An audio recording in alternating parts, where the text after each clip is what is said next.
Deputeti i Partisë Demokratike Sajmir Korreshu drejtua kryetarit të Kuvendit Niko Peleshi si shoku kryetar. Disa herë derisa kryeparlamentari ja ktheu se Kuvendi s'është festival folklorik. Deklaratat e njëpasnjëshme të Korreshit sollën reagimin e minjërsëm të kryetarit të Parlamentit Niko Peleshi, i cili theksoi se që protestuesit në shesh janë kundër ofendimeve që përdor opozita.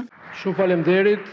E para ka disa gjëra që shpjegohen me bostan, me shalqin, me misra, me grur.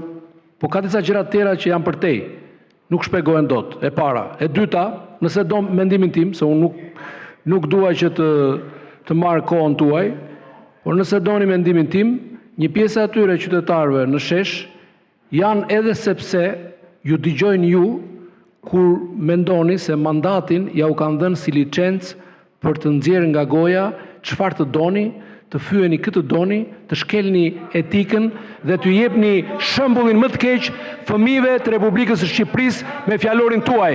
Dakor, këtë mendoj unë për ju. Peleshi në fund i bëri thirrje të kenë kujdes me fjalorin që përdori në kuvend, pasi përfshirojnë një shembull që nuk duhet të ndiqet nga rinia shqiptare.